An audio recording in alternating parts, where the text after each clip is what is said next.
me otsustasime, et jube hea idee on seda autot edasi ehitada. Ühesõnaga, siin on üks auto, üks 40 aastat vana roim, mida me endiselt ikka veel mingil põhjusel ütleme, et ei anna ära. Ja tegu on E30-ga. See oli minu esimene auto, mille ma ise enda raha eest ostsin. Ta läks mootor laiali. 5 silinder otsustas lahkuda koos klapi ja küünla otsaga ja M20 Stroker otsustas mitte enam eksisteerida. No põhimõtteliselt jää mootori vahetus sai see, et ma vahetasin kõik veermikudud tailid läbi välja.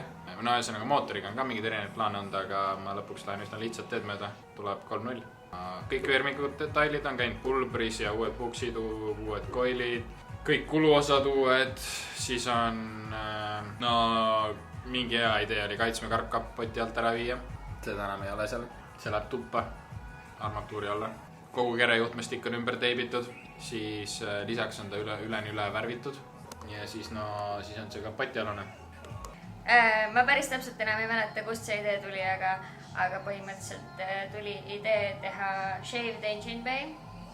No ühesõnaga me võime siia pildi panna, milline ta võiks olla. Jaa. No ja siis senikaua, kuni pahtel kujub, siis me paneme diffrit alla. Jaa. Selle diffriga oli ka, me mingi hetk isegi üritasime, või sa üritasid seda mingi hetk alla panna? No esiteks oli see, et mul oli tagakaane puksi kohas oli mõra ja siis ma lasin selle ära keevitada ja siis ma sain kaane tagasi. Aga nüüd mul on üks täitepunn on läbi, aga ma saan diffri alla panna ja siis pärast õli sisse panna.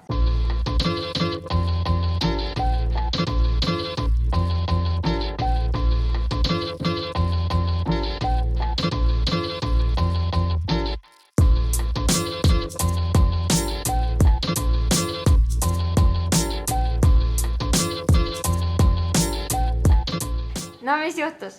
Ei no midagi juhtunud, differ on kinni. Nii? No differ on 5 poldi asemel 4 kinni, sest kuna me keevitasime diffri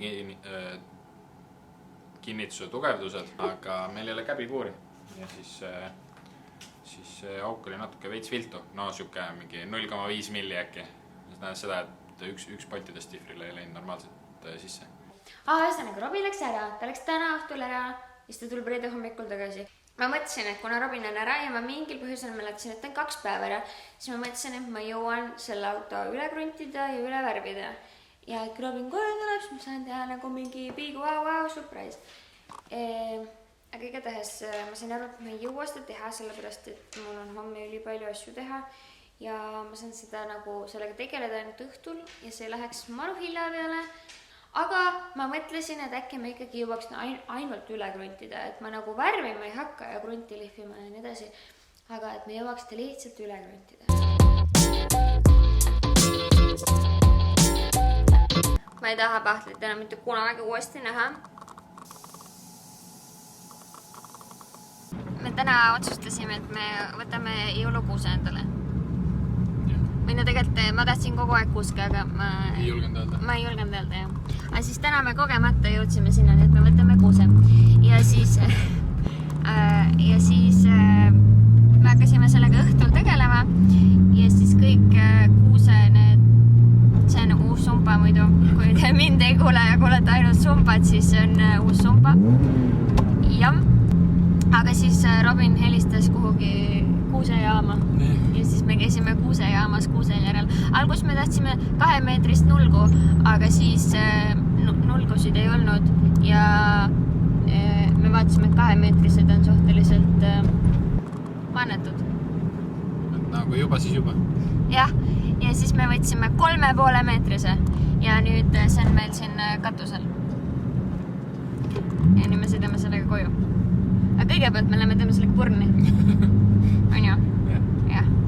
Õnnistame kuuse sisse värke. Ja siis see on ühtlasi me näitame sinu uut tippsaavutust. Jah. Või see on tegelikult Mihkel keevitas. Nagu kõik meie asjad, nagu autode juures on tegelikult Mihkli tippsaavutused.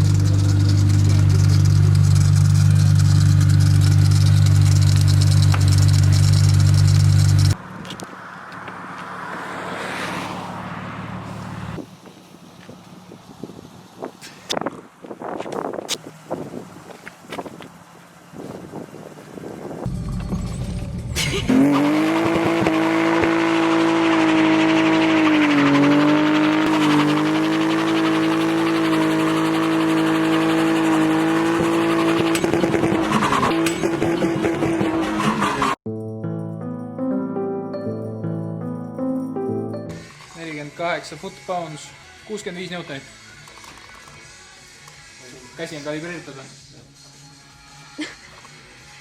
Mikkel murab ust lahti. Miks uks kinni on? No, võt see on hea küsimus. Miks uks vaja lahti saada? Mõtlesin, et lukk käib üles alla, aga uks ei tule seest ega väljast lahti. Nii et uks on vaja lahti saada seepärast, et sinna saaks kaart panna. Muidu on natukene raske seda sinna mahutada. Kas sa saad golfi müüdud? Ei. Keegi oska golf ära palun. See on maalt toodud auto, võt. Väike brussijupp ja see purrev ja inseneri haridusega. Mihkel teeb paremaks. Ärge seda kas sisse mängida. Ei ole just kõige paremas. See ei ole sinu hiilge päev. Ära muretse, considering palju meil katkisid autosid on, siis sul on klientuuri nagu mingi forever. Mul on mingi poole aasta jagu tööd vähemalt. See on parandatud.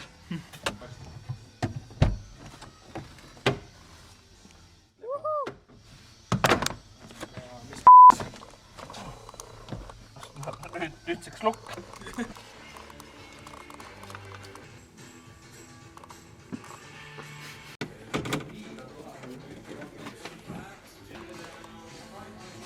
Ma ei tea, mis luksega teed on. Mida meeldib? Aga see vist pane korra süüde sisse.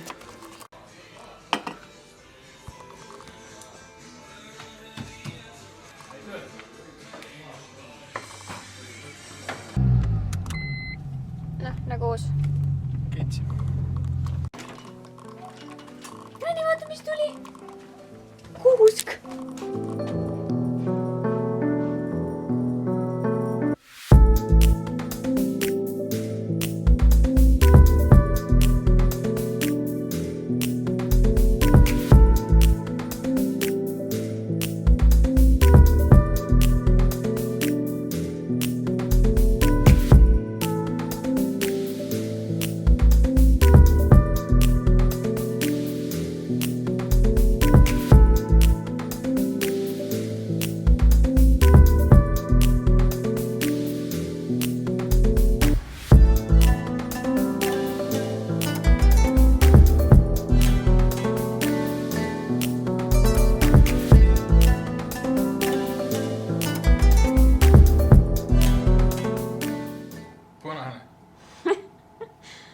Ülejäänud auto on all. Siia saab mootori panna ja kaitsmakarpi mitte siia panna ja muid toredaid asju teha. Sest et me teeme mingi video, kus me oleme need teibid maha kavatnud, on ju? Ja ikka. Kunagi äkki teeme video, kus auto sõidab. Aasta pärast. Kunagi teeme video, kus auto sõidab. Jaa, okei. Sure. Sure, honey. Üks kord võib-olla. Igatahes selleks, et me saaks endiselt Mihkli juures käia oma autosid parandamas, kõiki neid autosid, mis meil kõik on, siis tänasele videole paneb ula alla Car Vertical. Ehk siis näitan teile, mis asi on Car Vertical ja mis sellega teha saad. Põhimõtteliselt see on lehekülg, kus sa saad kontrollida auto tausta.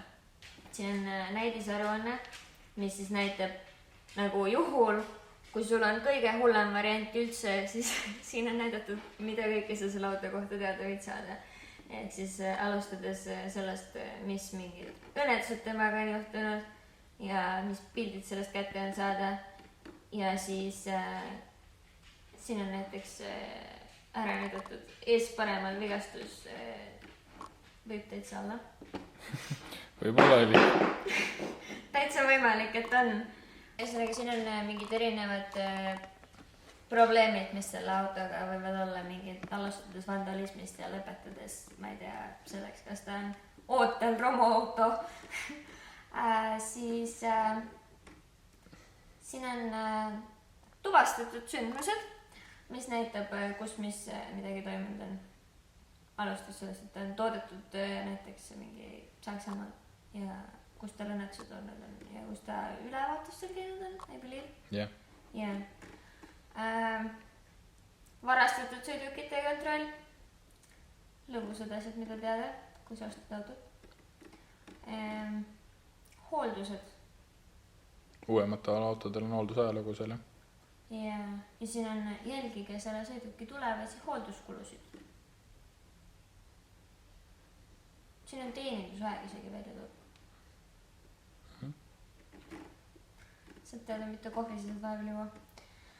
Läbisõit. Kuigi me just arutasime, et kui vahepeal on vanal Bemmil vahetatud spidokad, siis sellest saad ka teada. Nii, siis keskmine läbisõit sama mudeli ja aastaga. Ja siis saad teada, kas su auto on olnud romu ja kas ta on taastatud. See on tegelikult USA'st tulnud. USA's on see, et kas sul on salvage title või ei ole. Ja see on see, kui ta on põhimõtteliselt maha kantud ja siis keegi ehitab üles sama ja siis... Näiteks kui Taur oma vanemate Passat üle katuse keeras, siis kindlustus kandis selle maha ja siis 2 kuud hiljem see sõitis Tallinna tänavatel. Okei, no näiteks. Siin on mingi üleüldine info mingi ajaloo kohta. Ma ei tea, kas see duplikeerib seda ülemist või mitte, aga okei, siin on mingi... Kas ta on varem takso olnud? Yeah. Või kas ta on kunagi rendiauto olnud? Ühesõnaga asjad, mida on võib-olla huvitav teada. Ja siis osadel autodel on siin toodud varustus. Ehk siis lisavarustus, mis on tehasest paigaldatud. Ja siis siin on hindamine, mis ütleb, mis su sõiduki optimaalne müügihind on. Ja siis ta ühtlasi ütleb, kui lihtne või kerge seda autot müüa oleks. Ja siis ta näitab ära, kus VIN-koodi asukoht on. Ja siis siin on mingid hoiatused või mingid spetsiifilised miinused, mis iga mudeli kohta võivad relevantsed olla. Tüüpvead. Jah, seesama. Ühesõnaga, ja siis me otsustasime, et kuna meil on 2 peale kokku 6 autot, viimane kord, kui ma lugesin, siis me otsustasime, et me kontrollime neid autosid. Ja põhimõtteliselt, kuidas see välja näeb, on lihtsalt see, et sa paned siia enda auto VIN-i, mis iganes see siis ei ole. Ja siis ta teeb sulle aruande. Ja siis sa saad teada, mis selle autoga toimunud on või ei ole. Ja siis me tegime seda kõigepealt Robini, kas see on su talvearvim, on ju? Jah. Ühesõnaga, see tundub hea. Ei no väga hea. Nagu te tänast videosest nägite. Jaa. Ühesõnaga, siin ei tundub vist midagi välja. Keegi... No varastatud ei ole, ainult oligi läbisõitu on mingi hetk käinud nagu allapoole, aga nagu see ongi ilmselt Spido ploki vahetus või midagi sükest. See on nüüd... Kuldne. Jep. Siit ei tulnud väga midagi välja. Ehk siis very good car. Aga sellega autoga oli ka ju see, et see on põhimõtteliselt olnud vist 2 omaniku käes või 3 ja täis Eesti ajalooga Eestist uuena ostetud. Ja siin ei olegi väga midagi... Väga ei oodanud kõiselt mingeid üllatusi. Golf, mis müügis on praegu. Jah, väga hea poiss. Saate näha, saate kindlustunde, kui hea auto see on. Selle mudeli nimetus on, oota, minu üles vaata, Volkswagen Golf 2.0 R 4Motion Blue Motion Technology Golf. Technology Golf, kas see on nagu päris asi? Ei. Nad on lihtsalt sõnu üksteise rittu pannud mingil põhjusel. Aga see on, see ei ole otseselt car verticali süü, vaid üliraske on Golf R-i kuskilt. Ala, kui sa otsid varuosasid sellele või mingid siukseid asju, siis ükski kataloogi ei saa hakkama selle autoga. Lihtsalt nad on kõik nagu mingi, see on Golf, aga samas tal on 200 kilovatti, mis värk sellega on. Ja tal on 4 vedu ka, see on ka imelik. Ja, ühesõnaga selle lehe järgi on näha, et see on... Puhas poiss. Täitsa puhas poiss. Rootsist tulnud. Jaa. Nii, et ostke Golf ära. Jah. Siis me vaatasime Lexust. See oli ka suhteliselt igav asi, mida vaadata, sest et nagu piisavalt uus auto ja piisavalt igava ajalooga, et siin ei ole nagu väga üllatusi. 2 omanikku ja Eestist uuena ostetud ja... E30. seesama punase kapoti alusega. Just. Siin on mingi kahjustus, mis on tundmatu, aga kuna see on kahjustuste hulk on 0–500 eurot, siis ilmselt mitte väga tõsine. siis saad mingi väga siirus asi olla, jah. Aga jah, tal on Keret tööde juures tegime tagapõlle korda ja ilmselt keegi on tagant sisse sõitnud. Okay. Seal siin lehel ei ole kirjas, et kelle süü see oli, et kas see oli nagu Bemmi sõitja süü, aga ilmselt ma oletan, et keegi tegi sõitis tagant sisse. Yeah. Tal oli tagapõlle, oli veits kõver. Ja siis Aado, mis on ka suhteliselt igava alaga, nii palju kui ma tean. Ma ei näe selles mõttes, et selle aega ta minu käes olnud on, pole ta põhimõtteliselt sõitnudki. Ja enne seda ta oli mingi aastaid seisis kuskil põllu peal. Nii et, ja enne seda oli ta mingi vanamehe oma Eestist, nii et ma eeldan, et tema siis just tuuana. Nii et ühesõnaga, see on Carvertical ja mida te sellega teha saate ja descriptionist leiab lingi, kus saate minna Carverticali ja skännida läbi kõik autod, mis teile vähegi huvi pakuvad. Ja nii ongi.